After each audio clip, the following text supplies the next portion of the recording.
Is it clear to everyone? 2 सालों में सबसे महत्वपूर्ण ये होगा कि आप अपनी हैबिट्स के ऊपर ध्यान दें। घंटे सोता था, 22 घंटे पढ़ता था, और वही माँ बाप 6 महीने बाद अगर आपने उनकी बात मान ली तो साइकेट्रिस्ट के पास में आपका ट्रीटमेंट करवाने लेके जाएंगे कि पागल हो गया हमारा छोरा, मैंने तो समझाया था खूब कि मत पढ़ा कर। What is the religion of a student? जो सुबह उठ रहा है और उठने के बाद उसको यह नहीं पता है कि वो सुबह क्यों उठा है, तो उसके सुबह उठने से कोई फर्क नहीं पड़ता।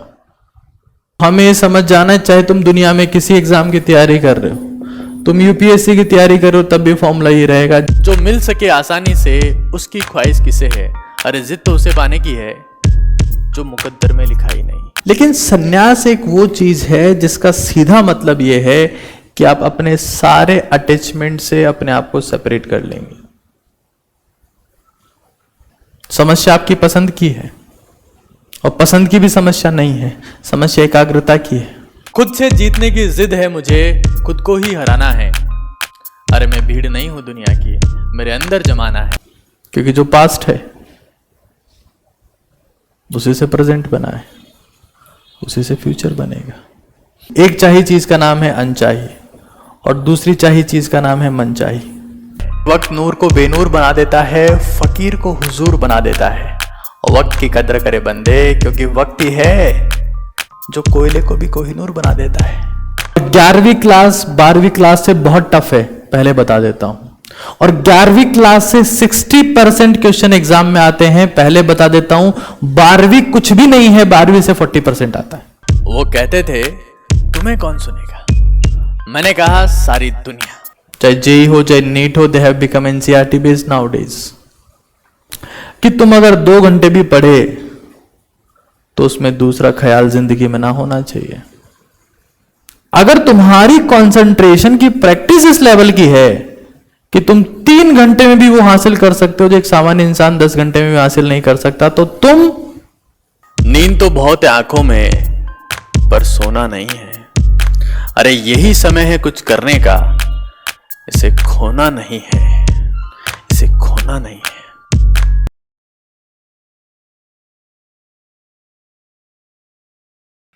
हम बेसिकली आज जो मुद्दा डिस्कस करने जा रहे हैं वो मुद्दा ये है कि आप जेई और नीट 2025 की तैयारी के लिए यहां सब लोग बैठे हो, तो ये पूरी तैयारी 2 साल तक चलने वाली है और एक बहुत लंबा प्रोसेस है। हमें इस दौरान किन किन बातों का विशेष तौर से ध्यान रखना है, क्या करना है और क्या नहीं करना है, उसके ऊपर आज हम लोग चर्चा करेंगे।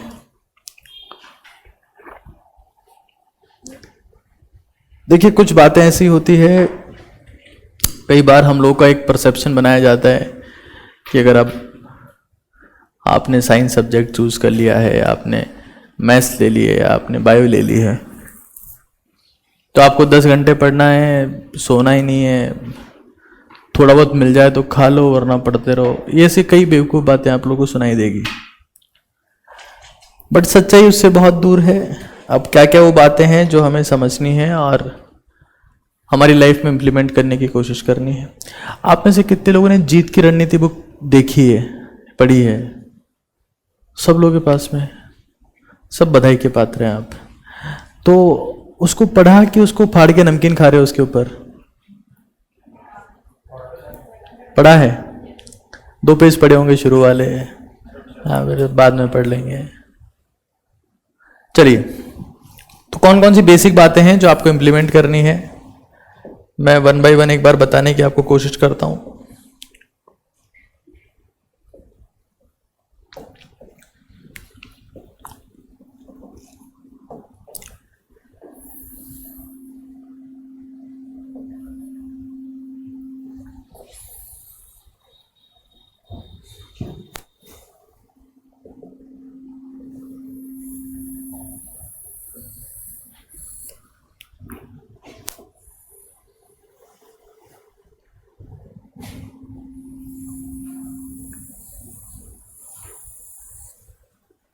आप सब लोग अजमेर से हैं कि कोई अजमेर के बाहर से भी है?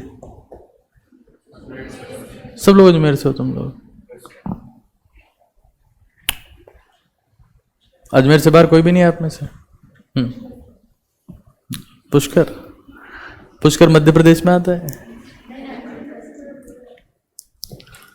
एक तो 11वीं क्लास वाले बच्चों से ना बात करना, चाहे वो कोई भी हो, बहुत मुश्किल है, क्योंकि एक तो इनके 10th में 10 CGPA होते हैं।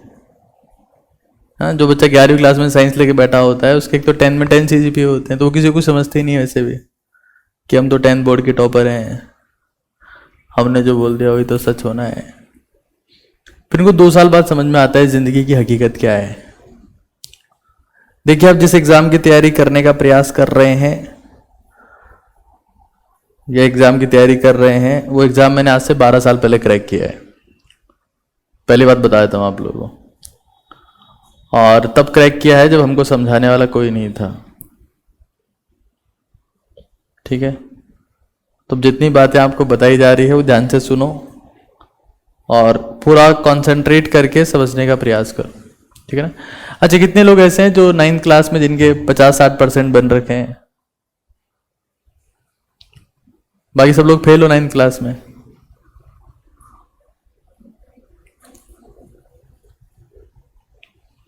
ठीक, पता है आप लोग जिस तरीके से रिस्पॉन्ड करते हो या जिस तरीके से जवाब देते हो, उसी से ये डिसाइड हो जाता है कि आप में कितना दिमाग है। जैसे मैंने पूछा कि किसके 50-60% बने हुए हैं, तो 2-4 लोग फटाक से हाथ खड़ा कर देंगे, तो वहां समझ में आ जाता है कि इस इंसान में बहुत गहराई है। आप लोग समझ पा रहे हो मैं क्या? शायद मैं गलत क्लास में आ गया हूं। कई बार तो मुझे लगता है कि मैं बहुत गलत क्लास में आ जाता हूं। मुझे शायद दूसरी तीसरी वाले बच्चों की क्लास लेनी चाहिए। कौन सी क्लास में आ जाता हूं मैं एकदम से? ठीक है, देखिए, इन 2 सालों में सबसे महत्वपूर्ण ये होगा कि आप अपनी हैबिट्स के ऊपर ध्यान दें। किसी भी इंसान के बहकावे में ना आए, चाहे आपके वो दीदी हो, चाहे वो भैया हो जिनका सिलेक्शन हो चुका हो, उनके बहकावे में भी ना आए, और अपने आसपास के पड़ोसी के शर्मा अंकल के चक्कर में भी ना आए, और अपने माँ बाप के चक्कर में भी ना आए। सबसे पहले आपको अपनी हैबिट्स के ऊपर काम करना है। माँ बाप आपको इतने बेवकूफ़ी के तरीके से मोटिवेट करेंगे कि आपका दीवार पे सर मारने का मन करेगा। वो ये कहेंगे, बेटा हमने पड़ोस में जिस बच्चे का सिलेक्शन हुआ ना, वो रात को सिर्फ 2 घंटे सोता था, 22 घंटे पढ़ता था। और वही माँ बाप 6 महीने बाद अगर आपने उनकी बात मान ली तो साइकेट्रिस्ट के पास में आपका ट्रीटमेंट करवाने लेके जाएंगे कि पागल हो गया हमारा छोरा, मैंने तो समझाया था खूब कि मत पढ़ा कर। तो ये दोनों टाइप की बातें पेरेंट्स करेंगे। आपको उनकी बातों में आना नहीं है, इमोशनल होना नहीं है, अपनी हैबिट्स के ऊपर काम करना। तो सबसे पहले सबसे इंपॉर्टेंट हैबिट क्या है? That is the formula of DWR।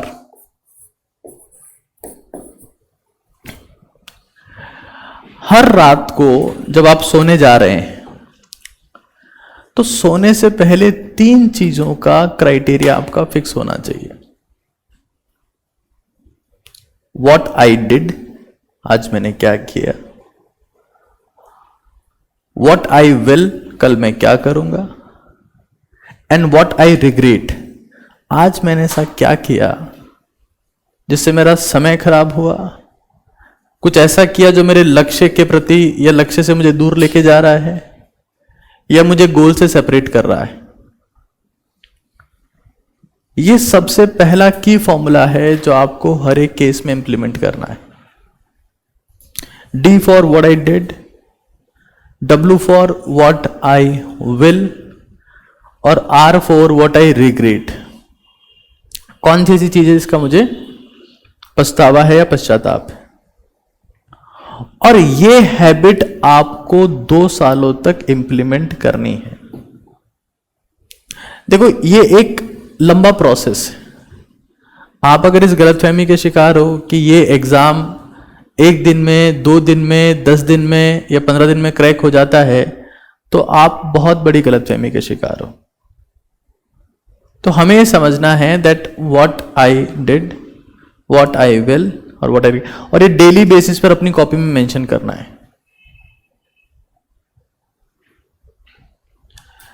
अगर कोई भी स्टूडेंट ऐसा है या कोई भी इंसान ऐसा है जो सुबह उठ रहा है और उठने के बाद उसको यह नहीं पता है कि वो सुबह क्यों उठा है, तो उसके सुबह उठने से कोई फर्क नहीं पड़ता। और वो रात को सो रहा है और उसे यह नहीं पता कि मैं कल क्या करूंगा, तो इस बात की 100% गारंटी है कि ऐसे बच्चे का दिन खराब ही होगा। तो हमें किसी के बेखावे में नहीं आना है कि पेरेंट्स क्या बोल रहे हैं, कि भैया क्या बोल रहे हैं, कि साथ वाला क्या बोल रहा है। आपके साथ वाले 99% बेवकूफ होंगे, पहले बता दे रहा हूं, क्योंकि मेरे साथ वाले भी थे। आपके पेरेंट्स आपको अननेसेसरी मोटिवेशन देंगे जो बहुत सुपरफिशियल होगा, जो कभी काम नहीं करेगा। और आपके भैया दीदी जिनसे आप एडवाइस लोगे, जो मान लो एग्जाम क्रैक कर लिए हैं, वो आपको बहुत हल्के में लेंगे कि कुछ नहीं हो जाता ऐसे ही। तो हमें हैबिट्स बिल्डिंग पे काम करना है। अगर आप जिंदगी में अपनी आदतें बना पाते हैं, क्योंकि 2 साल is not in game of कि आप एक दिन आए और काम हो गया। अगर आप शिद्दत से मेहनत करेंगे तो आप समझ पाएंगे कि आप में भी वो काबिलियत है जो आपको सेलेक्ट करवा सकती है। But we need to implement the formula of DWR। तो डी का मतलब मैं वापस बता देता हूं, what I did, what I will,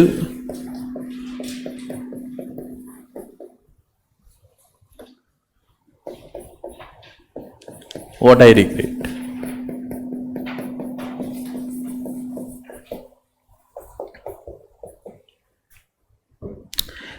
$365 days multiply 2, 2 सालों में लगातार इस बात को इंप्लीमेंट करना है नॉन स्टॉप। ये नहीं सोचना है कि हमसे क्या हुआ, हमसे क्या नहीं हुआ। We have to implement it continuously for 365 multiply 2।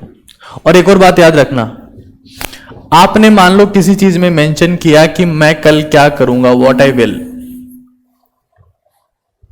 आपने 5-6 टास्क लिखे कि ये मुझे करने हैं, ये मुझे कंप्लीट करना है, और उसमें से एक आधा काम ऐसा था जो पूरा नहीं हो पाया, तो उस काम को अगले दिन मेंशन करना है। ऐसे नहीं उसको भूल के निकल लिए, ये तो लिख दिया ना एक बार, अब क्या जरूरत है।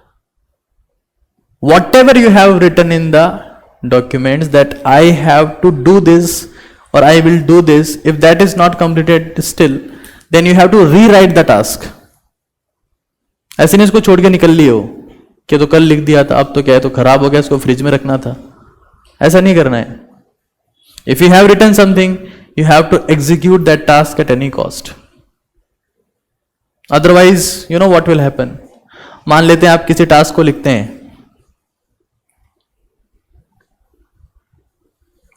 एक बार लिखते हैं, आप नहीं करते हैं, दूसरी बार लिखते हैं, फिर आप नहीं करते हैं, तीसरी बार लिखते हैं, फिर भी आप उस काम को नहीं करते हैं, तो पता है क्या होगा, एक दिन आप उस लॉग बुक के लिए या उस किताब के लिए नॉन सीरियस हो जाएंगे, और वो लॉग बुक भी आपके लिए नॉन सीरियस हो जाएगी।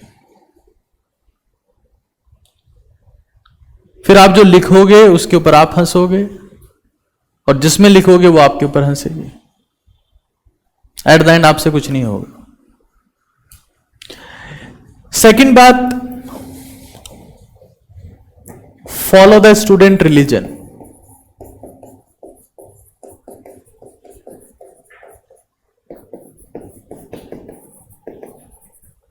रिलीजियसली,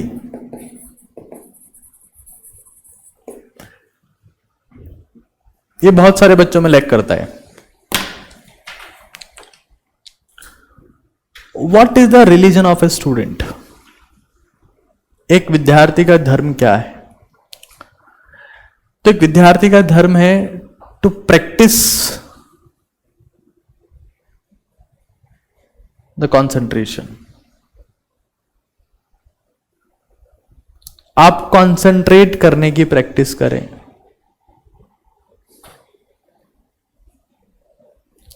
आपको 2 साल, अब दुनिया में आप जितने चमत्कार देखते हो, आप देखते हो कि यार ये कैसा हो गया, जितने इनोवेशंस देखते हो, जितने नोबेल प्राइज देखते हो, कुछ भी ऐसा देखते हो जो आपको इंस्पायर कर देता है या आपको वंडर से भर देता है, आपको लगता है कि how this is possible, all these things are the product of the concentration. You people not here to prepare for the JEE or for the NEET, but to practice the concentration. Concentration में वो power है तो आपको feel होगा कि आपकी problems के जवाब आप खुद ही निकाल पा रहे हो, आपको टीचर्स की जरूरत ही नहीं पड़ रही.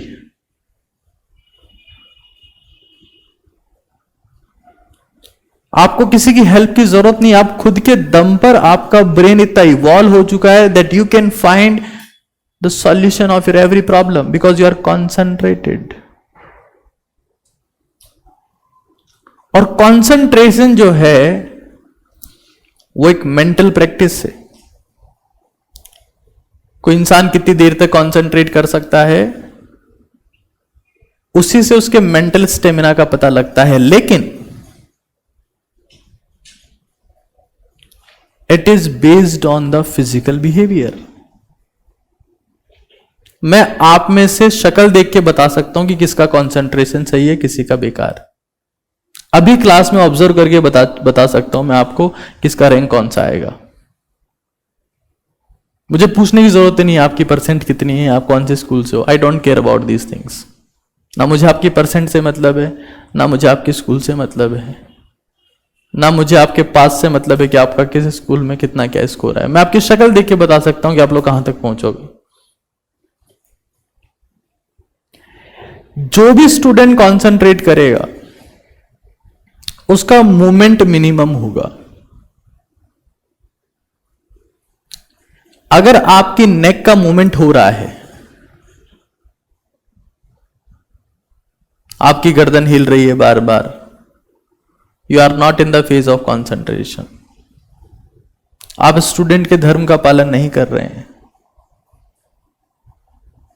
और जब कंसंट्रेशन की प्रैक्टिस करते हैं तो आप देखेंगे कि आपकी जिंदगी में चमत्कार होना शुरू हो जाते हैं.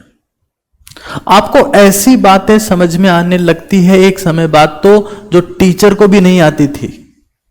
और मैंने देखा है, मेरे सामने महसूस किया है मैंने कई स्टूडेंट्स की लाइफ में, that they became extremely concentrated और उनको वो बातों का एंगल समझ में आने लगा जो शायद मुझे भी नहीं आ रहा था. और कंसंट्रेशन इतनी ज्यादा इंपॉर्टेंट चीज है. अब कई लोग बोलते हैं कि हम कंसंट्रेशन की प्रैक्टिस के लिए त्राटक का अभ्यास करते हैं, या हम लोग दिया जलाते हैं घर में अंधेरे कमरे में जाके, उसको देखते हैं, हम लोग ये प्रैक्टिस करते हैं, हम लोग बादाम खाते हैं, हम शंखपुष्पी ले रहे हैं, हम वो ड्रग विटामिन ले रहे हैं, इससे कंसंट्रेशन बढ़ रहा है. No, you are here to concentrate only. जब तक आप लोग अपनी पढ़ाई को बोझ मानोगे आप कभी कंसंट्रेट नहीं कर पाओगे. और अगर आप कंसंट्रेट नहीं कर पाओगे तो मैं आपको एक बात गारंटी के साथ में कह सकता हूं कि आप जिंदगी का एक्सपीरियंस कभी ले ही नहीं पाओगे. आपने बहुत बार सुना होगा कि लोग कहते हैं कि हमारी जिंदगी कट रही है, बस चल रहा है. ये कट रही है और चल रहा बोलने वाले कौन है? जिनका जिंदगी में कोई कंसंट्रेशन नहीं है. आप जैसे ही कंसंट्रेट करना शुरू करते हैं तो एक बिल्कुल बेकार सी चीज भी आपको शानदार महसूस होने लगती है. और अगर आप डिस्ट्रैक्टेड हैं, आपका कंसंट्रेशन पुअर है, तो उस केस में सबसे बेहतरीन चीज भी आप महसूस नहीं कर पाओगे.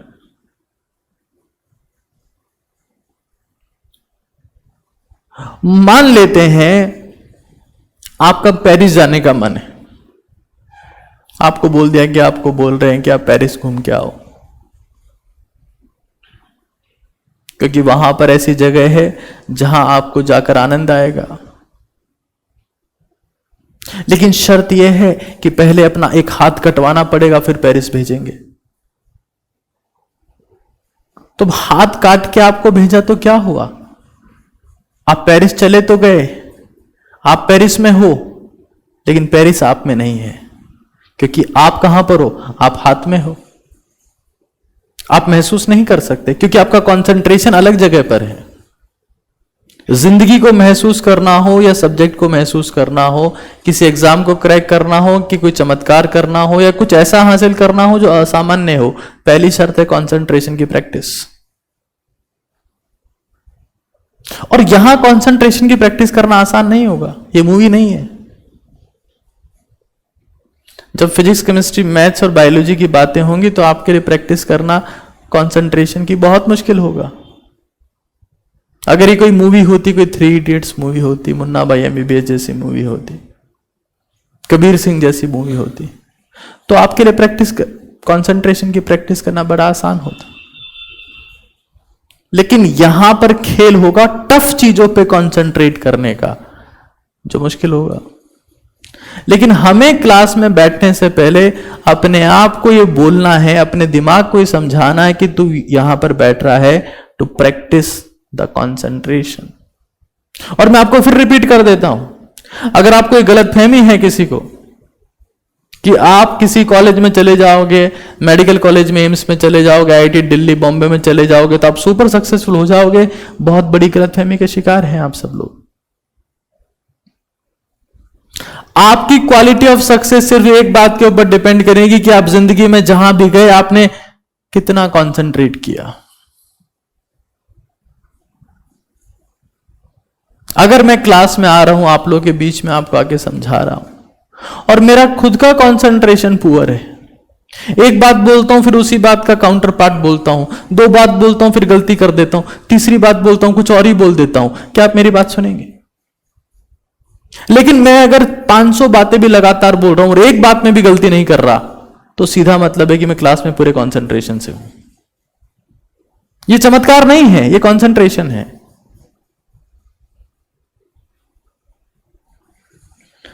मैं सब्जेक्ट की बात नहीं कर रहा, मैं कुछ ऐसी बात कर रहा हूं जो नॉर्मली क्लास में नहीं पढ़ाई जाती।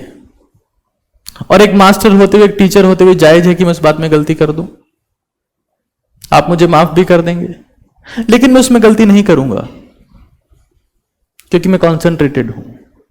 असंभव है कि मेरे से गलती हो जाए।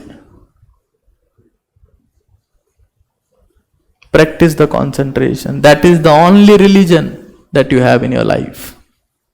बाकी सब बकवास है। और कंसंट्रेशन की प्रैक्टिस करने का एक सबसे प्रभावी तरीका है पढ़ना। यह नहीं कह रहा कि यही तरीका है। पेंटिंग करना, स्केचिंग करना, कोई म्यूजिक इंस्ट्रूमेंट चलाना, कोई गेम खेलना, ये सब भी कंसंट्रेशन की प्रैक्टिस करने के तरीके हैं। और दुनिया में सिर्फ कंसंट्रेशन की प्रैक्टिस नहीं होती है, डिस्ट्रैक्शन की भी प्रैक्टिस होती है। दुनिया में जो चीज है उसका विलोम, उसका ऑपोजिट हमेशा एग्जिस्ट करता है। अगर दिन है तो रात है, सूरज है तो चांद है, भला है तो बुरा है, झूठ है तो सच है, कंसंट्रेशन है तो डिस्ट्रैक्शन भी है। आपकी वही चीज बढ़ेगी जिसकी आप प्रैक्टिस करना चाहते हैं।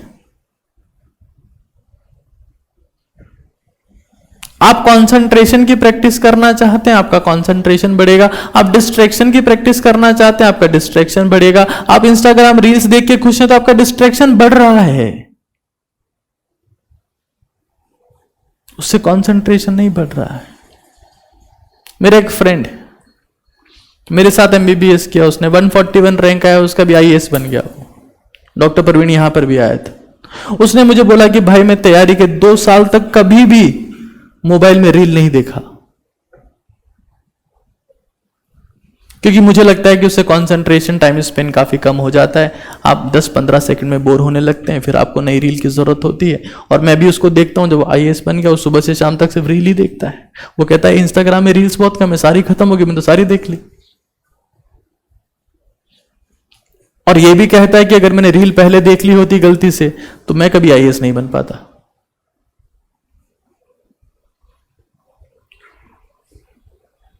जहां कंसंट्रेशन है वहां डिस्ट्रैक्शन होगा।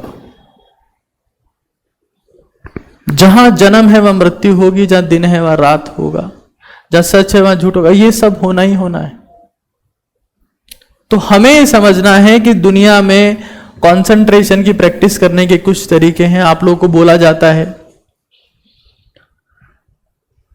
कि आप लोग पढ़ाई करो, क्यों बोलते हैं? कंसंट्रेशन बढ़ता है, और कंसंट्रेशन ही सारे चमत्कारों का मूल है, रूट है। आपको यह भी बोला जाता है कि खेलो, क्योंकि खेलने से भी कंसंट्रेशन बढ़ता है। पबजी खेलने की बात नहीं कर रहा हूं, या जंगली रमी खेलने की बात नहीं कर रहा हूं, या ड्रीम 11 पे टीम बना रहे हो।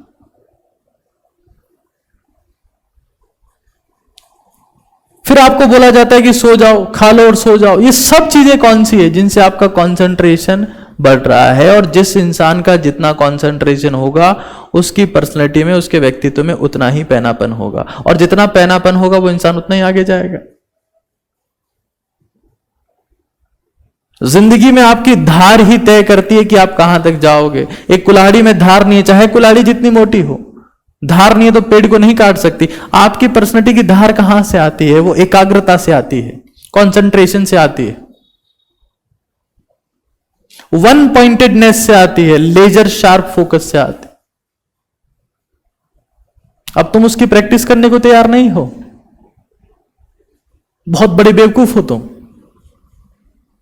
कल को तुम्हें दुनिया वाले आएंगे और कहेंगे कि बेटा मेडिटेशन कर।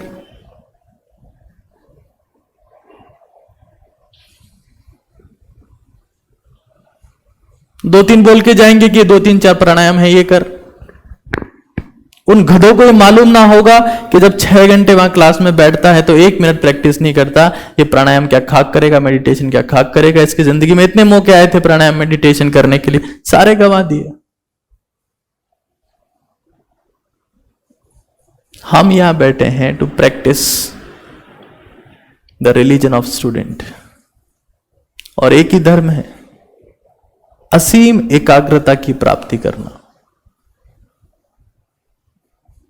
जिंदगी में आपके पास असीम एकाग्रता आ गई तो फिर हर चीज असीम होगी, और एकाग्रता अगर असीम ना हो पाई तो कुछ भी नसीब ना होगा। ये अपनी जिंदगी में सेट कर लेना।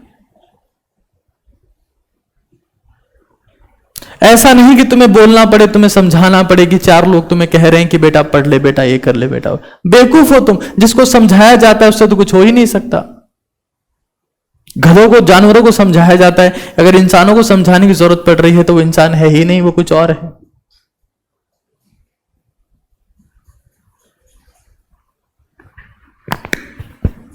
तो हमें प्रैक्टिस करनी है धर्म की, और वो धर्म आपके पास में है कंसंट्रेशन।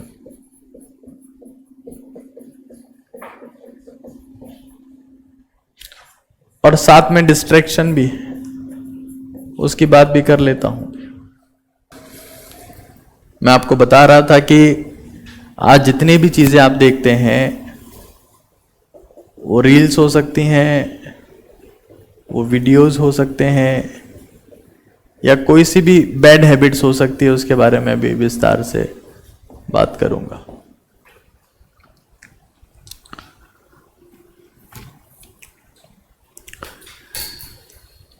DWR फॉर्मूला सभी लोगों को अपनी लाइफ में यूज करना है और कंसंट्रेशन की प्रैक्टिस करनी है। अब थर्ड पॉइंट पर आते हैं। एक बार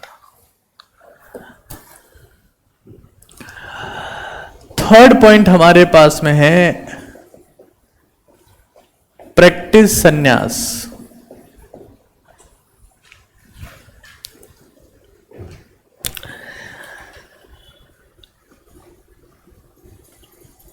अगर आप में से किसी को ऐसा लगता है कि हमने फीस जमा करा दी है, हम यहां आ गए हैं, अब कोई माई का लाल हमें सक्सेसफुल बनने से रोक नहीं सकता, तो आपसे बड़ा मूर्ख अब पैदा ना हो पाएगा। हो चुका है। अगर आपको गलतफहमी है कि यहां के टीचर्स हमें सब कुछ बना देंगे, हमें जितना हासिल करना था हासिल हो चुका, हम फीस दे चुके, बस। देखो,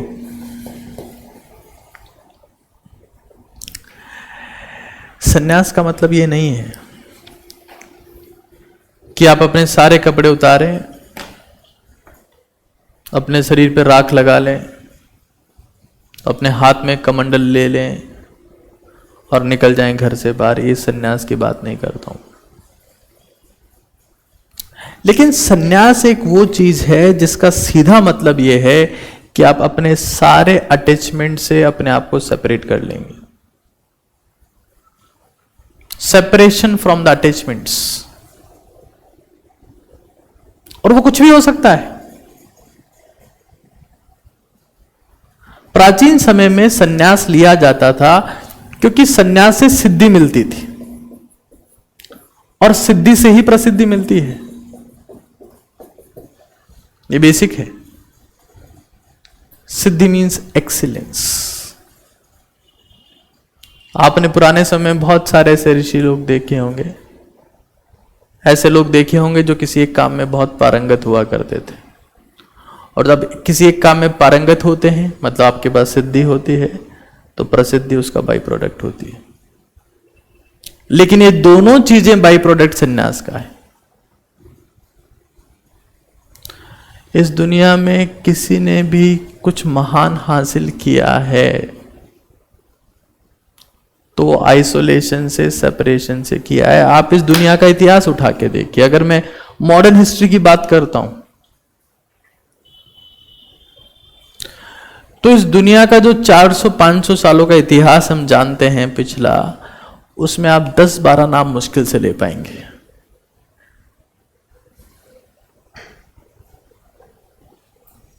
अगर आप हिंदुस्तान के पिछले 100 सालों का इतिहास निकालें, 2-3 से ज्यादा नाम नहीं आ पाएंगे।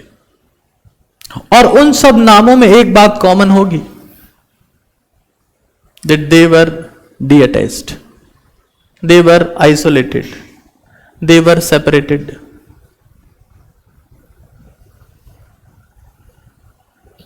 सन्यास एक वो शब्द है जो आपको एक सामान्य इंसान से उस एक्सट्रीम तक ले जा सकता है जहां आपने कल्पना भी ना की होगी।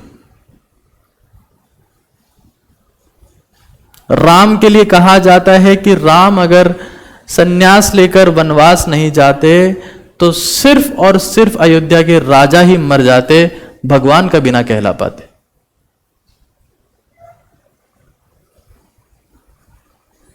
महात्मा बुद्ध के लिए कहा जाता है कि अगर उस इंसान ने सन्यास ना लिया होता तो राजकुमार सिद्धार्थ ही मर जाता, कभी भी भगवान बुद्ध नहीं बन पाता।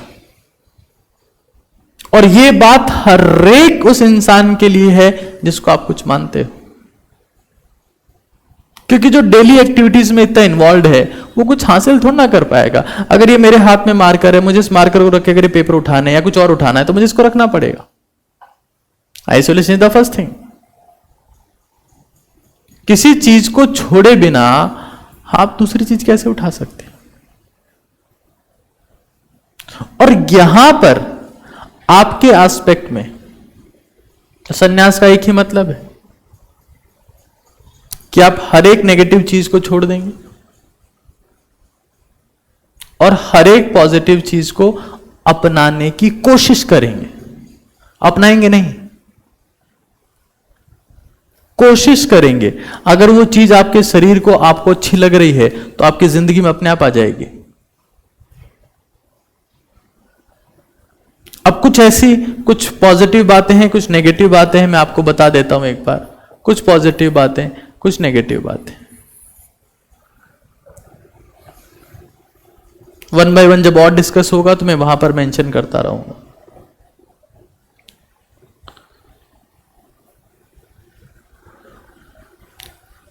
सबसे पहली बात तो यह है कि आप कोशिश करें कि आप एक अर्ली मॉर्निंग पर्सन बने। मेरा मतलब यह नहीं है कि आप एक फिक्स शेड्यूल को फॉलो करें। मैं खुद नहीं कर पाता। मैं नहीं कहता कि आप रोज 6 बजे उठें या आप 5:30 उठो या 5 बजे उठो या ब्रह्म मुहूर्त में 3:45 बजे उठ जाओ। ये सब बकवास में नहीं कर रहा हूं। लेकिन आप कोशिश करें कि आप सुबह जल्दी उठ जाएं। और सुबह जल्दी उठने का मेरा मतलब यह है कि आप रात को टाइम पे सो जाएं। क्योंकि आज तक तो आप ये काम करते रहे हो। जब छोटे बच्चे होते हैं तो रात के टाइम पे डर लगता है, तो अपने आप सो जाता है। तो बड़ा होता है तो बहादुर बन जाता है। एक रात जग के देखा कुछ नहीं हुआ, कोई भूत चुड़ैल कुछ नहीं आया, और जग के देखता है। और फिर उसका बायोलॉजिकल क्लॉक, उसका शेड्यूल पूरा डिस्टर्ब हो चुका होता है। जितने भी आप लोग ऐसे केसेस देखते हैं जिसमें लोगों को स्ट्रेस, डिप्रेशन, एंजाइटी, फ्रस्ट्रेशन होता है, डिप्रेशन होता है, नेगेटिव थॉट्स आते हैं, ये सभी लोग वो होते हैं जो खुद की बॉडी की बात को नहीं सुनते हैं, बायोलॉजिकल क्लॉक को, सिस्टम को फॉलो नहीं करते हैं और कुछ अलग करने की कोशिश करते हैं।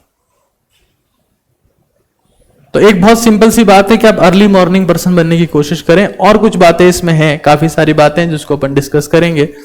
अब थोड़ा सा आगे चल लेते हैं, क्योंकि सन्यास अपने आप में एक इतना बड़ा टॉपिक है कि उसके ऊपर 5 घंटे बोला जा सकता है, लेकिन आप लोगों को सारी बातें छोटी छोटी बतानी है मुझे। एक और चीज जो आप समझ लें कि जो आपका सिलेक्शन होगा, जो आपकी रैंक होगी, कुछ भी आप बोल लें,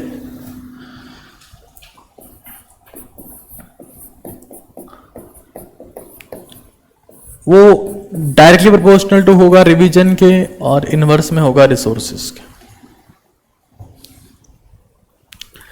एक कॉलम अभी खाली है, इसको और भरा जाएगा।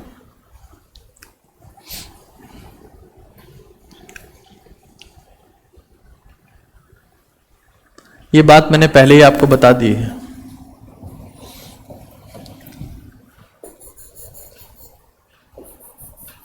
तो अगर मुझे सिलेक्शन चाहिए तो रिसोर्सेज को क्या करना पड़ेगा? मिनिमाइज, और रिवीजन को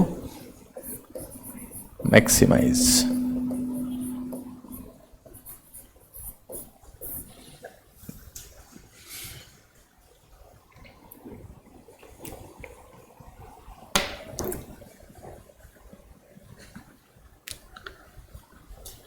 देखिए, एक बात आपके दिमाग में हमेशा के लिए बैठ जाए कि दुनिया में अगर आपको सब कुछ हासिल करना है तो सिर्फ कुछ चीजों को ही फॉलो करना पड़ेगा। बहुत कुछ फॉलो करके आप सब कुछ हासिल कभी नहीं कर पाएंगे और निपट जाएंगे। तो अगर आप जिंदगी में बहुत कुछ या सब कुछ हासिल करना चाहते हैं तो you have to follow the minimum things. और ये बात मैं इसलिए बता रहा हूं क्योंकि एक समय ऐसा होगा जब आपको इस सब्जेक्ट से, उस सब्जेक्ट से या किसी नए सब्जेक्ट से प्रॉब्लम होने लगेगी। फिर आप पेरेंट्स के पास जाओगे, आप कहोगे कि पापा हमको बायोलॉजी नहीं आ रही समझ में, मैथ्स नहीं आ रही, केमिस्ट्री नहीं आ रही, फिजिक्स नहीं आ रही। तो पापा आपका ध्यान रखते हैं, मम्मी आपका ध्यान रखती है, वो आपको एक नई किताब ला के देंगे। तो अपने जेक जुगाड़ लगाएंगे, 2 4 5 लोगों से बात करेंगे, बोले यहाँ पढ़ाते हैं, वहाँ पढ़ाते हैं, उन्होंने ये किताब बताई। अब आपको समझ में मैथ्स नहीं आ रही थी, पापा ने क्या क्या किताब ला के दी आपको? किसकी? मैथ्स की तो ला के दी। किताब मैथ्स के तो अंदर मैथ्स ही होगी, साइंस की उम्मीद नहीं कर सकते उसमें। ये किताब केमिस्ट्री की तो अंदर तो केमिस्ट्री है। हो सकता है किताब का कवर आपको अच्छा लगे, और इतना अच्छा लग जाए कि कई बार तो आप किताब का कवर फाड़ के किताब के कवर को चिपका ले, बाहर वाले पेज अंदर फेंक दे वापस। किसी भी केस में इस ट्रैप में मत फंसना कि आपको कोई सब्जेक्ट पसंद नहीं आ रहा है या कम समझ में आ रहा है तो उसकी एक और नई किताब लेके आ गए। जिन लोगों को समझ में आ रहा है, जिन लोगों के मार्क्स आ रहे हैं, जिन लोगों को इंप्रूवमेंट आ रहा है, उसी किताब से पढ़कर आ रहा है, उन्हीं मॉड्यूल नोट से पढ़कर आ रहा है जो आपको पसंद नहीं आ रही है। समस्या आपकी पसंद की है, और पसंद की भी समस्या नहीं है, समस्या एकाग्रता की है। उस सब्जेक्ट में आपका कंसंट्रेशन बनता ही नहीं है, आपका फोकस बनता ही नहीं है, आपको लगता है रिसोर्सेज में दिक्कत है। और मैं देखता हूं बहुत बार तो 2 साल की तैयारी के बाद में एक बच्चा लाइब्रेरियन बन जाता है, बना था स्टूडेंट, और उसके बाद में हर सब्जेक्ट की 10-10 किताब इकट्ठा करके ही और शी बिकम लाइब्रेरियन। कि आप किसी भी सब्जेक्ट की किताब मांग लो, और घर वाले भी ये समझ जाते हैं कि जब हमें दिवाली या दशहरे के टाइम पे अगर पुतला बनाना है रावण का, तो इसके पास किताबें पड़ी है, होली के टाइम पे होली का दहन करना है तो इसके पास किताबें पड़ी है, इसे ले लो, स्टॉक पड़ा हुआ है इसके पास। तो हमें ये समझ जाना है, चाहे तुम दुनिया में किसी एग्जाम की तैयारी कर रहे हो, तुम यूपीएससी की तैयारी कर रहे हो तब भी फॉर्मूला ही रहेगा, जेई की तैयारी कर रहे हो फॉर्मूला ही रहेगा, कैट, नीट, मैट, जिसकी तैयारी कर लो तुम, फॉर्मूला चेंज नहीं हो पाएगा।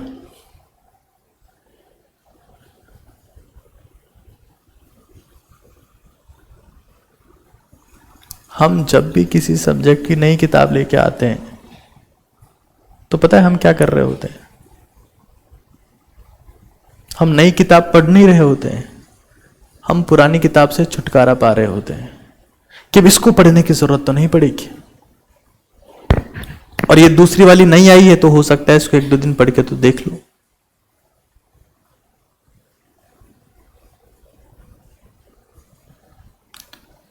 महान लोग एक ही चीज के ऊपर काम करते हैं और बेवकूफ लोग 10 चीजों के ऊपर। महान लोग एक ही किताब को 10 बार पढ़ते हैं और बेवकूफ 10 किताबों को एक भी बार नहीं पढ़ते हैं।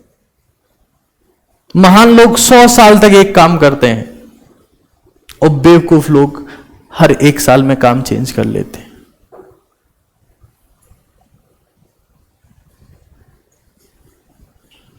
हर वो इंसान महान है जो नॉर्मल से ज्यादा बेहतरीन अमेजिंग परिणाम लेकर आता है, हर वो महान है, चाहे वो किसान ही क्यों ना हो। एक किसान भी महान हो सकता है। किसान ऐसा है कि 2 हेक्टेयर में सबसे ज्यादा पैदावार कर रहा है, वो किसान महान है। एक चीज के ऊपर ध्यान देना है। अगर ये प्रयास करोगे कि हमारे पास में इसकी जगह ये होता, उसकी जगह वो होता, इस टीचर की जगह दूसरा टीचर होता, टीचर क्या कर सकता है? कुछ नहीं कर सकता। एक सबसे बेहतरीन टीचर कौन हो सकता है? जो आपको किसी सब्जेक्ट को, किसी चैप्टर को 2 घंटे में समझाते हैं, अगर वो टफ है तो। बेकार टीचर कौन होता है? जो 4 घंटे में समझाएगा, और आप खुद प्रयास करते तो 6 घंटे में तो खुद समझ चुके होते। तो टीचर के ऊपर अपना मटका मत फोड़ना कि मास्टर को कुछ नहीं आता, क्योंकि तुम्हारा कुछ भी सिर्फ तुम ही कर सकते हो।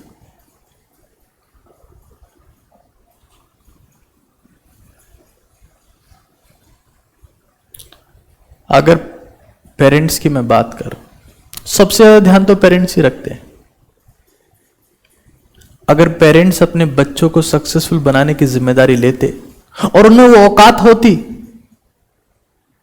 कि अपनी औलाद को सक्सेसफुल बना सकते हैं, तो उनकी कोई औलाद ऐसी होती जो असफल रह जाती? अब्दुल कलाम के 2 भाई और हैं, उसमें से एक भाई छाता रिपेयर की दुकान करता है, अम्ब्रेला रिपेयरिंग की। बाकी 2 अब्दुल कलाम क्यों ना बने? बाकी लोग मिसाइल मैन क्यों नहीं बने? पेरेंट्स तो उनके वही थे। महेंद्र सिंह धोनी का एक भाई कुछ नहीं करता, धोनी बहुत सक्सेसफुल हो गए। सचिन का भी एक भाई है, मोदी का भी एक भाई है, रामदेव का भी भाई है। पेरेंट्स इस बात की जिम्मेदारी लेके सक्सेसफुल बना सकते हैं क्या? और टीचर इस बात की जिम्मेदारी लेते तो क्लास में बैठा कोई अनसक्सेसफुल होता ही नहीं। और डॉक्टर अगर ये बोल देते कि हम हर किसी को ठीक कर देंगे तो मरता कौन?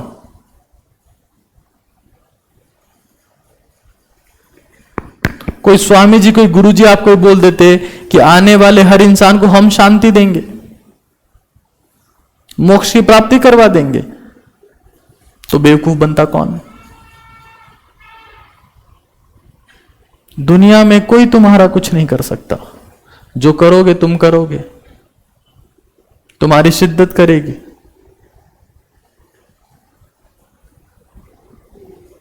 स्कूल में सब लोग जाते हैं, शिक्षा कुछ लोग पा पाते हैं। ये हर जगह है। ये माइक आप किसी के यहां पर भी लगा सकते हो, बोल कुछ लोग पाएंगे। बैट आप किसी के हाथ में भी दे सकते हो, खेल कुछ लोग पाएंगे। हॉकी स्टिक आप किसी के हाथ में भी दे सकते हो, गोल कुछ लोग कर पाएंगे, लेकिन वो सब कर पाएंगे जिनमें एकाग्रता होगी। एकाग्रता ही चमत्कार है। और एकाग्रता तब आती है जब आपकी जिंदगी में ज्यादा चीजें ना हो।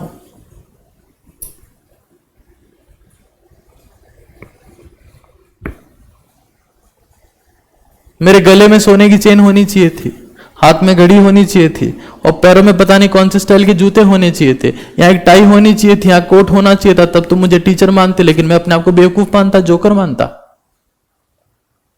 इतने डिस्ट्रैक्शन लेके क्या मैं कंसंट्रेशन की प्रैक्टिस कर सकता हूं? कभी नहीं।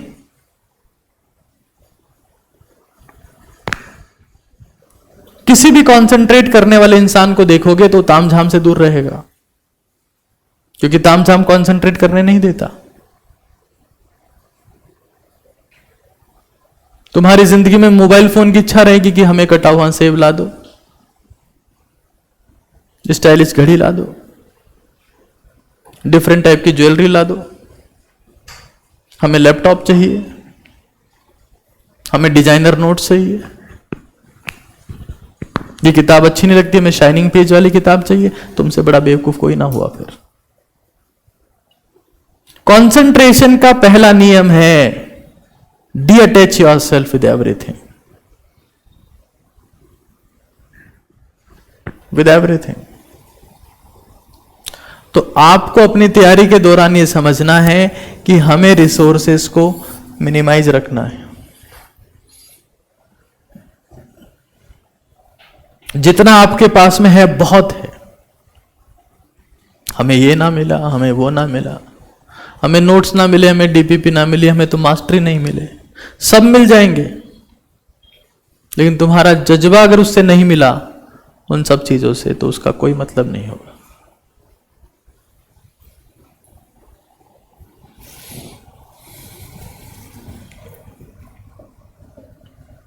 क्लास कैसे अटेंड करनी है ये समझा देता। क्लास में बैठे और चले गए तो कुछ ना हो पाएगा। हमें समझना है कि जब कोई भी टीचर हमें टीच कर रहा है, मान लो टीचिंग हो गई, एक प्रोसेस है, टीचिंग हो गई, टीचर्स आपको कुछ बातें लिखाते हैं, कुछ बातें समझाते हैं। हमें उस कंटेंट में से 5 to 6 पॉइंट्स आइसोलेट करने हैं, क्योंकि मुझे लगता है कि 1 घंटे की क्लास में, 1.5 घंटे की क्लास में कोई सा भी टीचर इतनी ही बात समझाते हैं कि 5-6 पॉइंट उसमें से काम के आप निकाल सकते, और उन 5-6 पॉइंट्स को हमें इकट्ठा करना है। जैसे मान लो 5-6 क्लास में एक चैप्टर हो गया, तो 30 से 40 पॉइंट्स आपके पास में एक चैप्टर के होंगे।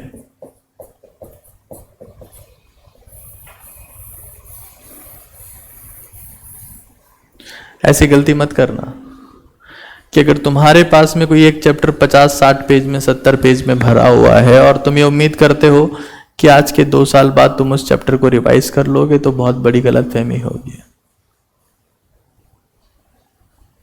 हर चैप्टर को अगर मैंने 30 से 40 पॉइंट में कन्वर्ट कर लिया है, तो भी मेरी जिम्मेदारी है कि मैं उन पॉइंट्स का मेमोराइजेशन करूं।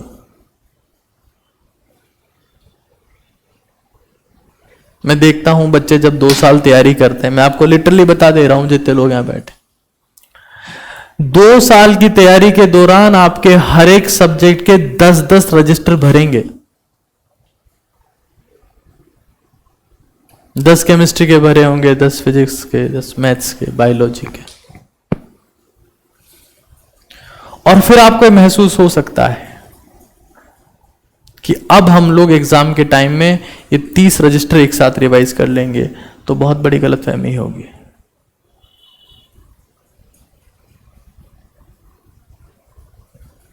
कोई सा भी चैप्टर आपको पढ़ाया जा रहा है, कोशिश करो कि उसको 2 पेज में कन्वर्ट कर लो, जब वो खत्म हो जाए तब। बेसिक मैथमेटिक्स अभी आपको पढ़ाई जा रही है, जब बेसिक मैथमेटिक्स पूरी खत्म हो जाएगी तो प्रयास ये रहेगा कि 30 पॉइंट में पूरी बेसिक मैथमेटिक्स को खत्म कर लो, क्योंकि इससे ज्यादा पॉइंट तो है ही नहीं। 30 पॉइंट्स में पूरी बेसिक मैथमेटिक्स आ सकती है। और फिर उस कंटेंट को मेमोराइज करो।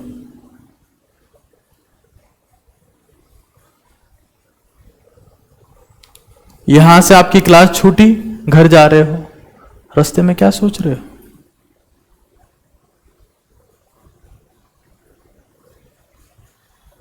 हमारे दिमाग के साथ में एक बहुत बड़ी दिक्कत है। हमारी जिंदगी में दो चीजें होती है। एक चाहिए चीज का नाम है अनचाही, और दूसरी चाहिए चीज का नाम है मनचाही।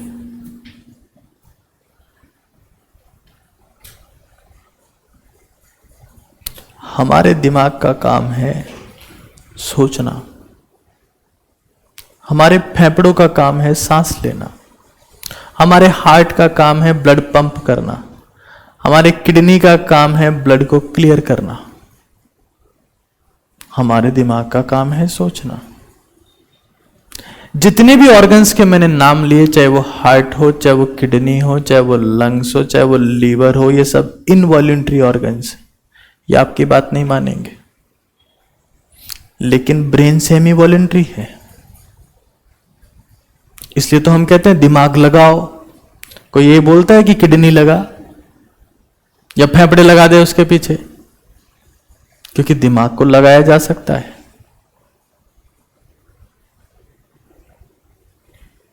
आप जब यहां से निकल रहे हो तो आपके दिमाग में जमाने भर के थॉट्स आएंगे, लेकिन आप उन थॉट्स को कंट्रोल करके एक स्पेसिफिक रिएक्शन डायरेक्शन में डायरेक्ट कर सकते हो कि मैं अभी सिर्फ 30 मिनट में या 15 मिनट में घर तक पहुंचूंगा तो मैं ये बेसिक मैथमेटिक्स के 30 पॉइंट सोचते हुए जाऊंगा।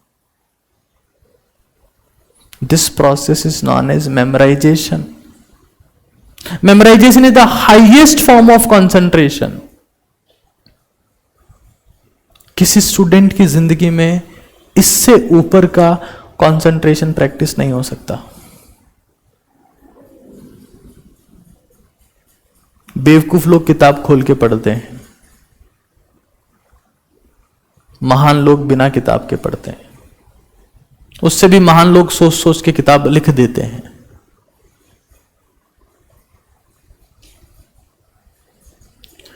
अगर तुम्हारे दिमाग में शब्द तब हैं जब तुम्हारी आंखों के सामने शब्द नहीं है, तो तुम पढ़ रहे हो।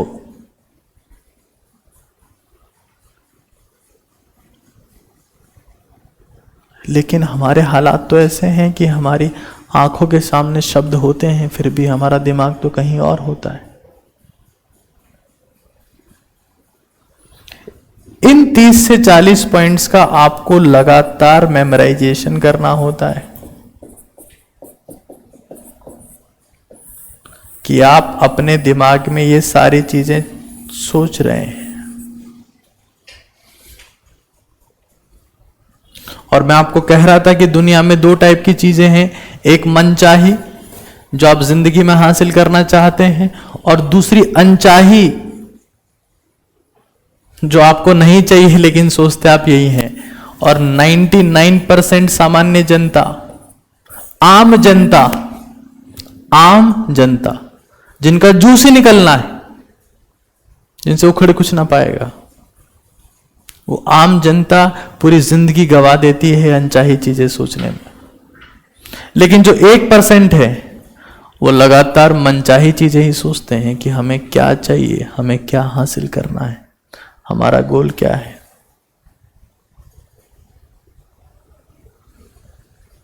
यही डिफरेंस होता है।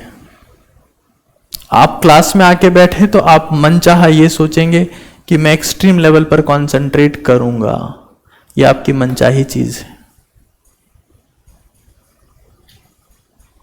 मनचाही चीजों की प्रैक्टिस करोगे तभी मनचाही चीजें मिलेगी। It's a game of practice.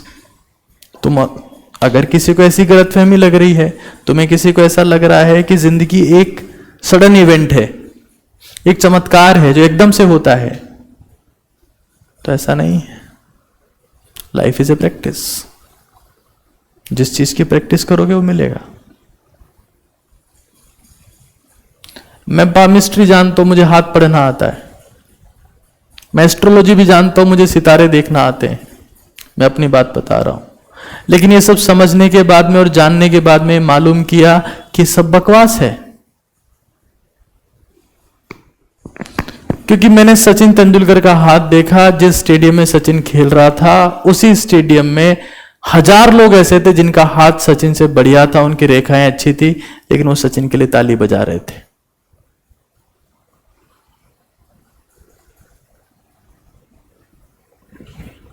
Life is all about practice.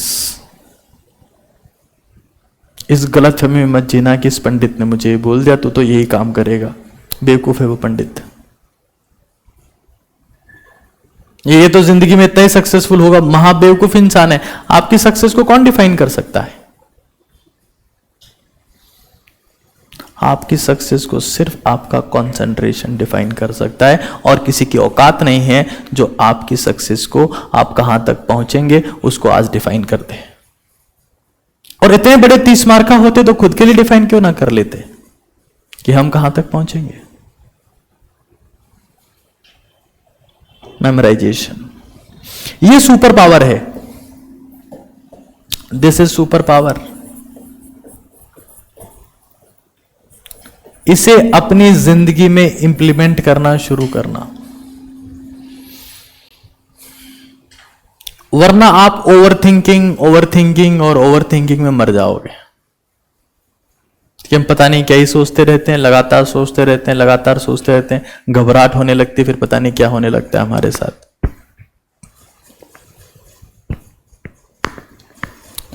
Brain को आप सोचने से नहीं रोक सकते, ब्रेन तो सोचेगा, उसे काम दिया है। लेकिन ब्रेन क्या सोचेगा ये आपके हाथ में है।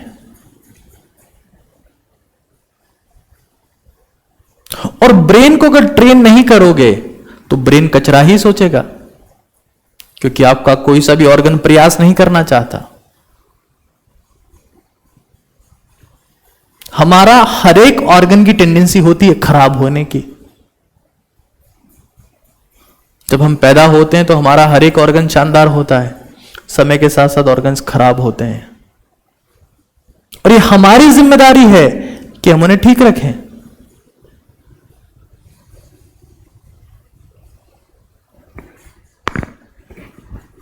कभी ये सुना कि इंसान पैदा हुआ था खराब किडनी के साथ में, समय के साथ साथ किडनी ने अपने आप को ठीक कर लिया। जैसे इंसान सोता था किडनी बाहर निकल के डॉक्टर के पास जाती थी, वापस आकर फिट हो जाती थी। ये जरूर सुना होगा कि जब पैदा हुआ था तो बिल्कुल परफेक्ट था, फिर किडनी खराब हो गई, फिर हार्ट खराब हो गया, फिर लंग्स खराब हो गए, फेफड़े खराब हो गया, दिमाग तो पहले से खराब था, तभी सब खराब हुआ। हर चीज खराब होगी दुनिया में, हर वो चीज खराब हो जाएगी जिसको प्रॉपर डायरेक्शन ना दिया। पड़ा पड़ा लोहा खराब हो जाता है, बड़े बड़े जहाज टूट जाते हैं, फूट जाते हैं, जंग लग जाता है।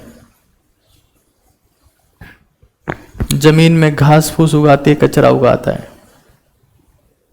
ये टेंडेंसी है, हर एक चीज की टेंडेंसी खराब होने की है, सही होने की नहीं है। और इसीलिए खराब होना आसान है, सुधारना मुश्किल है, क्योंकि वो टेंडेंसी नहीं है, उसके लिए प्रयास चाहिए, वो अपने आप नहीं हो पाएगा। आपका ब्रेन कचरा सोचेगा, इसमें आप चिंता मत करना। और तुम इतने बड़े बेवकूफ हो कि तुम्हें अगर कुछ थॉट्स आते हैं, कुछ ख्यालात आते हैं, 2-3 विचार आते हैं, 10-15 दिन आते हैं, कुछ सपने आ जाते हैं, तुम साइकेट्रिस्ट के पास में पहुंच जाते हो, मनोचिकित्सक के पास। अरे तुम्हारे मन को कभी तुमने आदेश दिया कि तुझे सोचना क्या है? साहब हमें दवाई लिखो, किस बात की? कि हम सुन्न हो जाएं और अब सोते रहें, खाएं और सो जाएं। इसी बात की तो दवा होती है साइकेट्रिस्ट के पास। अपने मन को, अपने दिमाग को यह आदेश दो कि उसे क्या सोचना है। यही मन को जीतना है। और मन को जीतने के लिए क्या करना पड़ता है? कौन सा हथौड़ा चाहिए होता है जो मारना पड़ता है? तो आपने पढ़ा होगा कि मन के जीते जीत है, मन के हारे हार। ये कई बातें आपने पढ़ी होगी कि संसार को जीतना तो आसान है, मन को जीतना मुश्किल है। मैं आपको बता रहा हूं मन को कैसे जीतते। मैंने कहीं ये नहीं पढ़ा कि मन को जीतते कैसे, ये जरूर पढ़ा कि मन को जीत लिया तो संसार को जीत लिया। Memorisation, this is the super power. आप जिंदगी में इसको इंप्लीमेंट करेंगे तो आप ये महसूस करेंगे कि आपकी लर्निंग कैपेसिटी, आपकी मेमोरी, आपकी इंटेलिजेंस, आपकी हाजिर जवाबी, आपकी काबिलियत, आपका मानसिक स्तर, हर एक चीज बढ़ रही है।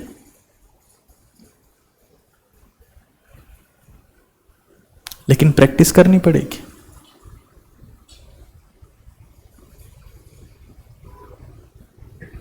प्रैक्टिस से ही महारत आएगी। अगर मैं आज आप लोगों के सामने आके पहली बार बोल रहा होता तो शायद कुछ बोल ही ना पाता, क्योंकि मेरी पहली क्लास में तो मैं कभी कुछ बोल ही नहीं पाया था। लेकिन मुझे यही काम करते करते ना जाने कितने साल हो गए, अब मुझे ये सब आसान लगता है। मुझे याद नहीं करना पड़ता, मैं अपने आप बोल देता हूं। मुझे प्रयास नहीं करना पड़ता, ये प्रयासहीन है, एफर्ट करना ही नहीं पड़ता मुझे। वैसे ही आपकी जिंदगी में सारी बातें होने लगेगी, बट अभ्यास करना पड़ेगा। मेमोराइजेशन की practice, highest level of concentration है ये।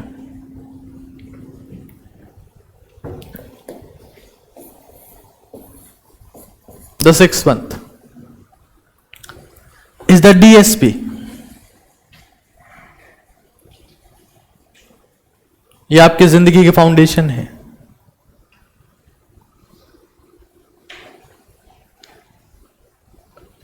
इनमें कॉम्प्रोमाइज करने वाला इंसान ही डॉक्टर के पास जाता है।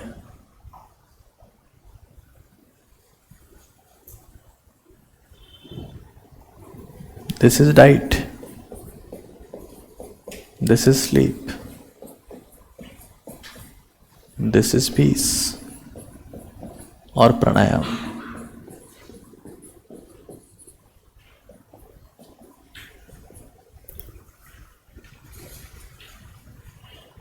एक स्टूडेंट की diet omega 3 fatty acids rich होनी चाहिए। एक स्टूडेंट की डाइट में 2 चीजें जरूर से होनी चाहिए, कुछ एक बादाम अखरोट और बहुत सारा पानी, क्योंकि आपके ब्रेन के 2 major components, omega 3 fatty acids जो आपके पास में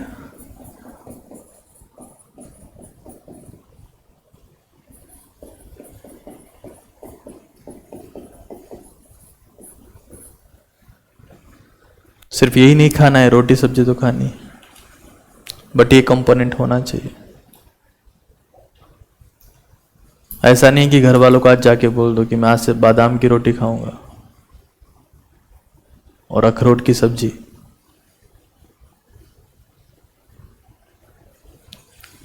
स्लीप इज वेरी इंपॉर्टेंट। मैं देखता हूं मेरे पेरेंट्स मुझे ऐसे मोटिवेट किया करते थे, मुझे उनके शब्द याद आते हैं तो मैं आपको बता देता। एक दिन मेरे मामा मेरे घर आए और कहने लगे कि हमारा पड़ोसी डॉक्टर बन गया है। ये बातें मेरी मम्मी को बोल रहे हैं। वो 15 घंटे पढ़ता था, 15 घंटे 16 घंटे, 4 साल तैयारी करी तब जाके डॉक्टर बना। ये सारी बातें मेरी मम्मी को समझा रहे हैं। भाई बहन का प्रेम है। मैं उस वक्त ग्राउंड में खेलने गया हुआ हूं, तैयारी मेरी भी चल रही, लेकिन मैं खेलने गया हुआ हूं। और मैं खेल कर आया तो मम्मी मुझे पीटने लगी। मैंने कहा हुआ क्या? बोले तेरे मामा बोल रहे थे कि 15 घंटे पढ़ना पड़ता है और तू सुबह से गायब है, ग्राउंड में घूम रहा है, खेल रहा है, पढ़ता कब है तू? मैंने कहा मैं तो सिर्फ 3 घंटे पढ़ता हूं। 2 घंटे, हाँ वो 3 घंटे 2 घंटे भी तू कभी कभार पढ़ता है, वो भी नाटक कर रहा है। उसी साल मेरा सिलेक्शन हुआ। ये सब बेवकूफी है कि आपको 16 घंटे पढ़ना पड़ेगा। क्यों? कहां लिखा है ऐसा कि 16 घंटे पढ़ने से सब कुछ हो जाता है जिंदगी में? लेकिन यह जरूर है कि तुम अगर 2 घंटे भी पढ़े तो उसमें दूसरा ख्याल जिंदगी में ना होना चाहिए। अगर तुम्हारी कंसंट्रेशन की प्रैक्टिस इस लेवल की है कि तुम 3 घंटे में भी वो हासिल कर सकते हो जो एक सामान्य इंसान 10 घंटे में भी हासिल नहीं कर सकता, तो तुम 3 घंटे में भी सबसे आगे हो, लेकिन तुम्हारा कंसंट्रेशन पुअर है तो तुम 16 घंटे पढ़ के भी कुछ नहीं कर पाओगे। और उसी कंसंट्रेशन को इंप्रूव करने के लिए जरूरी है स्लीप। मैं 2 टाइप की स्लीप की रिकमेंडेशन देता हूं, हालांकि फिजियोलॉजिकली स्लीप 2 टाइप की होती है, रैम और NREM, rapid eye movement sleep, non rapid eye movement sleep, MBBS में पढ़ाया जाता है। बेसिक जिंदगी में स्लीप 2 टाइप की है, एक वो जो आप रेगुलर सोते हैं, दूसरी वो जिसको आप पावर नैप बोलते हैं। पावर नैप एक वो तरीका है जिससे आप अपनी जिंदगी में 16 घंटे की एफिशिएंसी हासिल कर सकते हैं। आपका मूड ऑफ नहीं होगा, आपकी एनर्जी कम नहीं होगी। तो 2 टाइप की स्लीप की रिकमेंडेशन मैं आपसे करूंगा। एक तो आप 7 घंटे रोज सोएंगे ही सोएंगे, और उसके अलावा आधा घंटा आप दिन में और सोएंगे। 7.5 घंटे सोना है रोज। इस गलतफहमी में मत जीना कि एक स्टूडेंट 5 घंटे सोता है, वो स्टूडेंट नहीं होता है, उसको मनोचिकित्सक की जरूरत पड़ती है। आपको नींद कम आती है तो कोई दिक्कत नहीं, अगर आप रात को 6 घंटे ही सोते हैं तो मुझे कोई दिक्कत नहीं, बट आधे घंटे का पावर नैप होना चाहिए उसमें। यहां से आप पढ़ गए जाके सो जाओ, थोड़ा सा खाना खाओ और सो जाओ। प्राणायाम पीस के बिना, प्राणायाम के बिना जिंदगी संभव नहीं है। एक प्राणायाम में रिकमेंड करता रहा हूं हमेशा से, बहुत समय से, और उसको मैं बोलता हूं चंद्रभेदी प्राणायाम। चंद्रभेदी प्राणायाम, इस प्राणायाम का अल्टीमेट गोल है आपके पैरासिम्पैथेटिक नर्वस सिस्टम को एक्टिवेट करना। आप समझते हैं 2 टाइप के नर्वस सिस्टम, एक कौन सा? सिंपैथेटिक, और एक कौन सा? पैरासिम्पैथेटिक। पैरासिम्पैथेटिक क्या करवाता है? आपको शांति और सुकून पैरासिम्पैथेटिक ही देता है। रेस्ट और डाइजेस्ट का मतलब पैरासिम्पैथेटिक ही है।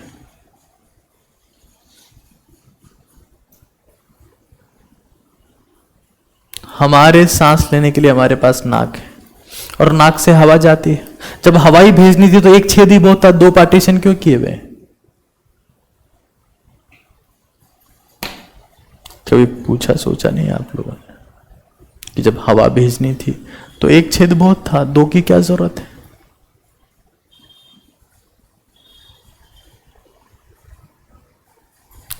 आपका लेफ्ट नॉस्ट्रिल, जब भी आपको जिंदगी में स्ट्रेस आ रहा है, फ्रस्ट्रेशन आ रही है, एंजाइटी आ रही, आपको लग रहा है कि आज का दिन तो खराब जाएगा ही जाएगा चाहे जो हो जाए, अपने राइट नॉस्ट्रिल को बंद कर लो उसी वक्त।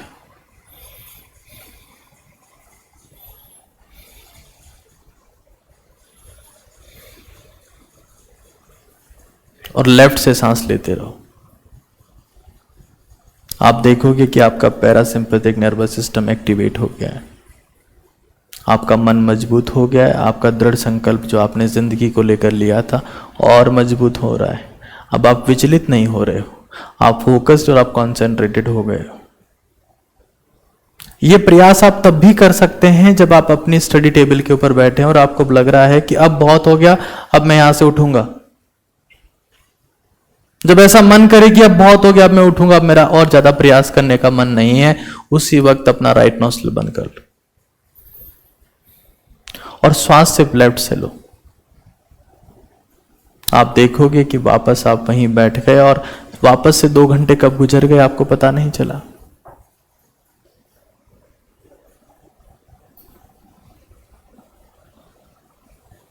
चंद्रभेदी प्राणायाम, इसकी एग्जैक्ट प्रैक्टिस ये होती है, हालांकि मैंने आपको बहुत सिंपल वर्जन बताया इसका, जिसमें कुछ करना ही नहीं था, राइट वाले को ब्लॉक करना था और लेफ्ट से सांस लेनी थी।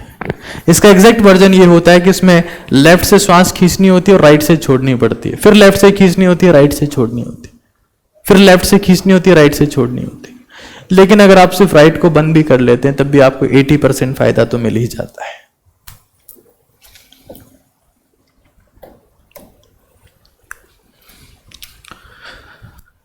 प्रैक्टिस की बात कर लेते हैं, बुक्स की बात कर लेते हैं।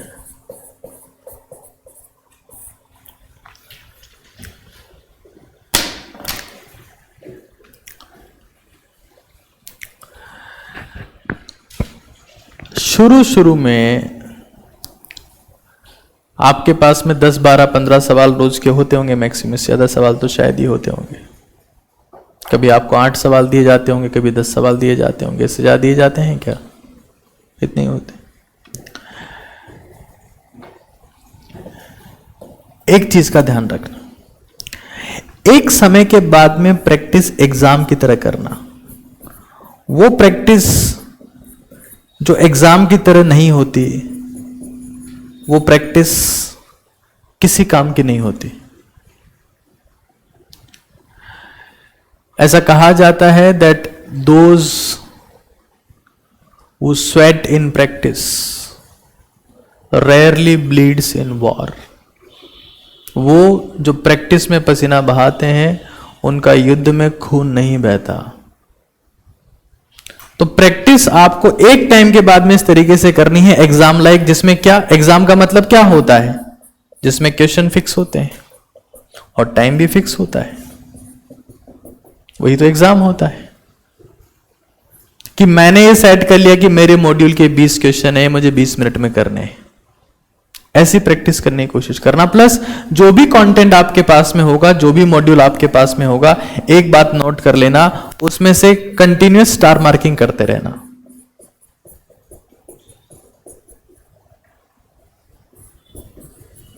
एक बात मैं आपको बता देता हूं, जब आप लोग नेक्स्ट ईयर 12th क्लास में होंगे, तब 12वीं क्लास के टेस्ट में भी 11वीं क्लास का सिलेबस आएगा, पहले बता देता हूं। और 11वीं क्लास 12वीं क्लास से बहुत टफ है, पहले बता देता हूं। और 11वीं क्लास से 60% क्वेश्चन एग्जाम में आते हैं, पहले बता देता हूं। 12वीं कुछ भी नहीं है, 12वीं से 40% आता है। जैसे 9 टफ थी, 10th इजी थी, 11 टफ है। और बहुत सारे लोग अभी हथियार डाल देंगे क्योंकि टफ है, पहले सरेंडर कर देंगे कि हमसे कुछ नहीं हो पाएगा। स्टार मार्किंग उन क्वेश्चंस में करनी है जहां आपको लग रहा है कि ये क्वेश्चन थोड़ा ट्रिकी था, क्या इसमें मुझे डाउट आया, या मुझे टीचर की जरूरत पड़ी, या मुझसे एक बार में नहीं हुआ। ट्रिकी था, डाउट था, एक बार में समझ नहीं आया, या टीचर की जरूरत पड़ी।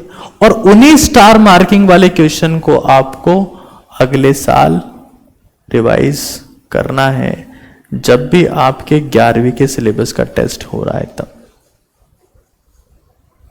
अगर आप ये मान के तैयारी करोगे कि 11वीं क्लास अलग है और 12वीं क्लास अलग है, तो ऐसा बिल्कुल नहीं है।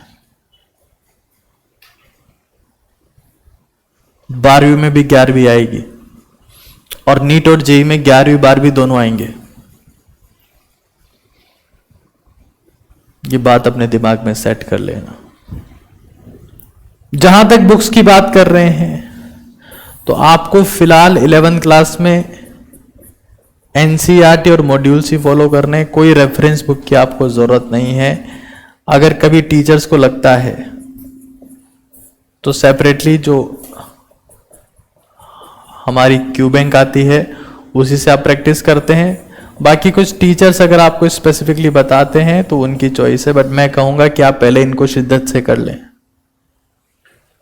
चाहे जेईई हो, चाहे नीट हो, they have become NCERT based nowadays.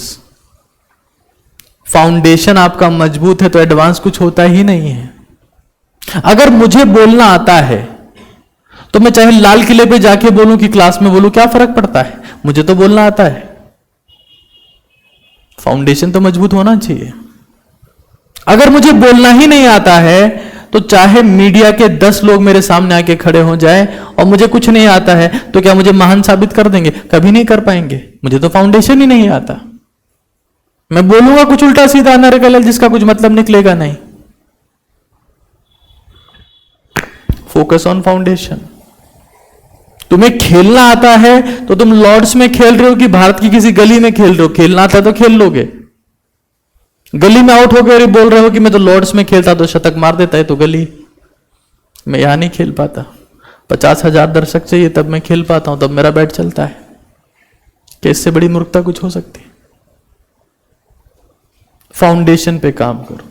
11th class is all about that you strengthen your basics as much as possible. And if you can do this, you can solve every advanced question of your life. ये हमें समझ लेना है, इसको किसी भी case में ignore नहीं करना है। और एक और बात बता देता हूं कि आपके PYQs आपको साथ साथ में करके चलने हैं। मैं देखता हूं कि बच्चा जब तैयारी शुरू करता है तो 2-4 टाइप के ऐप डाउनलोड करता है, वहां से प्रैक्टिस चालू कर देता है, कोई वेबसाइट ढूंढ लेता है। 11वीं क्लास के बच्चों के साथ में ज्यादा दिक्कत है ये, वो अपने आप को टेक्नो फ्रेंडली समझते हैं कि हम तो गूगल पे भी सर्च करना जानते हैं, तो सिलेक्शन तो किताब से ही होगा। अंधाधुंध कुछ भी मत करना, ये हम इस ऐप से पढ़ के आ गए, हम उस ऐप से पढ़ के आ गए, इसका ऐड शाहरुख खान करता है, उसका सलमान खान, अरबाज खान, अमिताभ बच्चन करता है, ऐसी बातें मत करना। मॉड्यूल में आपके PYQs है, उनको बहुत सीरियसली लेना है, क्योंकि जो पास्ट है उसी से प्रेजेंट बना है, उसी से फ्यूचर बनेगा। जो पहले पूछे जा चुके हैं प्रीवियस ईयर क्वेश्चंस, आगे भी वही आएंगे, वैसे ही आएंगे। 10th बोर्ड देके देखा ना आप लोगों ने, क्या हुआ? कुछ अलग आया। 12वीं बोर्ड देके देखोगे कुछ अलग थोड़ा ना आएगा, सब वही आता है, चाहे जेई हो चाहे नीट हो, सब वही आता है, जो आ रहा है वही आएगा, कुछ नया होने वाला नहीं है।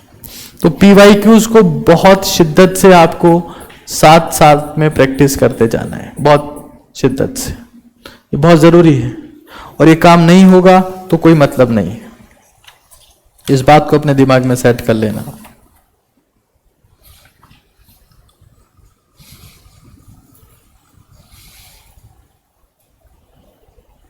एक बहुत इंपॉर्टेंट चीज मैं मिस कर गया, जो है टेस्ट।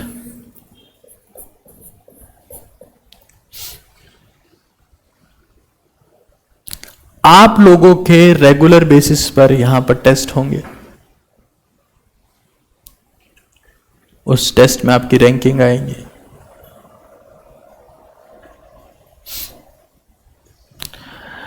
किसी भी टेस्ट के बाद में आप घर पे जाके कूदने लगे कि आज तुम टेस्ट दे आए, ये मूवी चला के बैठ गए कि हम टेस्ट दे आए, ये घर वालों के साथ घूमने चले गए कि हम तो टेस्ट दे आए, हमारा बेस्ट दे आए, तो तुम बहुत बड़ी गलतफहमी के शिकार हो। हर टेस्ट के बाद में आपको ये समझना है कि उस टेस्ट का पोस्टमार्टम करना है। और ये सारे पॉइंट्स लगभग मैंने जीत की रणनीति में भी इंक्लूड किए हैं। अफसर किताब जो भी जितने भी गवर्नमेंट एग्जाम्स होते हैं उनके लिए लिखी, वहां मेंशन किए। आई हेट 90% जो स्कूल एस्पिरेंट्स है वहां पर भी मेंशन किए हैं, और आपको लाइव मेंशन कर रहा हूं कि postmortem is very very important. Now what is postmortem? कि आपने टेस्ट में क्यों गलती करी। गलतियां 3 वजह से होती है, गलतियों के 3 रीजन होते हैं। या तो LOC होता है, या LOT होता है, या SMS होता है। LOC is lack of concept, आपको कंटेंट ही नहीं आता था। LOT लैक ऑफ टाइम, आपके पास समय कम पड़ गया। SMS सिली मिस्टेक, आपने देखा कुछ, पढ़ा कुछ, आंसर कुछ और मार्क कर दिया। उसको प्रॉपरली एनालाइज करके आपको समझना है कि मैं क्या गलती कर रहा हूं, और वो गलती वापस से रिपीट नहीं होनी चाहिए। वो गलती जो वापस से रिपीट होती है वो गलती नहीं, वो मूर्खता होती है।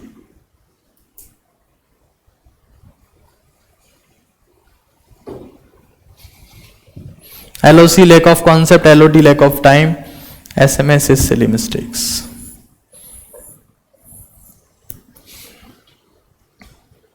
इन 2, 4, 5 चीजों का हम लोग अगर इस्तेमाल करेंगे, समझते रहेंगे, तो हम ये उम्मीद कर सकते हैं कि हम बहुत बेहतर परिणाम हासिल करेंगे।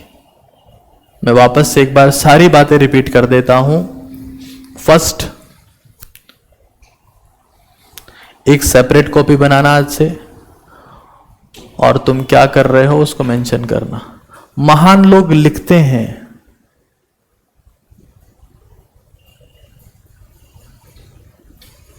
असाधारण रूप से सक्सेसफुल लोग लिखते हैं, साधारण रूप से सफल पढ़ते हैं, और असफल देखते हैं। कोई सीरियल देखते हैं, या कोई मूवी देखते हैं, कि कोई वेब सीरीज देखते हैं, कि किसी और को सक्सेसफुल होते हुए देखते हैं। लेकिन महान लोग, असाधारण रूप से सफल लोग लिखते हैं, साधारण रूप से सफल पढ़ते हैं। लेकिन जो साधारण रूप से सफल हैं आज जो पढ़ रहे हैं, वो कल असाधारण बन सकते हैं, क्योंकि लिख हो ही सकता है जिसने पढ़ा हो। तो अपने आप को लिखने की आदत डालो कि आपने क्या किया, what you did, what you will and what you regret. Very important. इससे ऊपर तो कुछ है ही नहीं। कंसंट्रेशन की प्रैक्टिस करना। मैं आपको बता देता हूं कि आप कैसे चेक कर सकते हो कि आप कंसंट्रेट कर रहे हो कि नहीं कर रहे हो। पहली बात, आपकी बॉडी बिल्कुल सीधी होनी चाहिए व्हेन यू आर कंसंट्रेटिंग। आपकी आईज, आपकी आंखें ब्लिंक नहीं करनी चाहिए। आपका हेड हिलना नहीं चाहिए। आपको साइड स्टैंड नहीं लगाना है।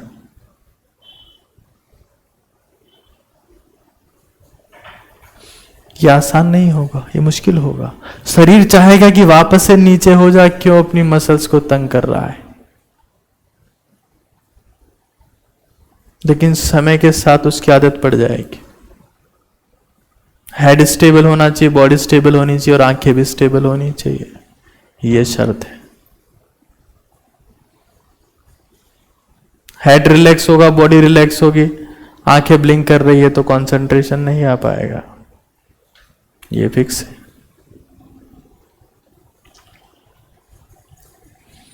कुछ बैड हैबिट्स और कुछ गुड हैबिट्स होती हैं, जो मैंने जीत की रणनीति किताब में मेंशन की है। आप लोगों के पास में वो किताब है, एग्जाम की तैयारी एक संन्यास। वो आर्टिकल अगर आप लोग पढ़ेंगे तो यहां पर जितनी चीजें मेंशन्ड है इसमें, वो आप वहां से पढ़ सकते हैं और यहां नोट डाउन कर सकते हैं। इंडिया में 25,000 से ज्यादा लोगों ने वो किताब पढ़ी है, और हर साल उसकी सेल और बढ़ रही है, और ज्यादा बच्चों तक वो किताब पहुंच रही है। तो जिसके पास में है वो उसको शिद्दत से इंप्लीमेंट करो।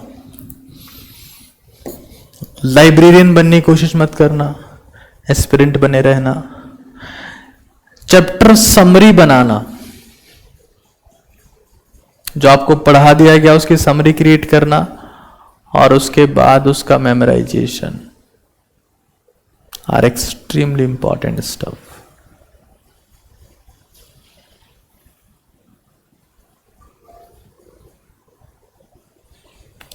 एक सामान्य इंसान किताब खोल के पढ़ता है, जिसको असामान्य बनना है वो बंद किताब के साथ भी पढ़ लेता है।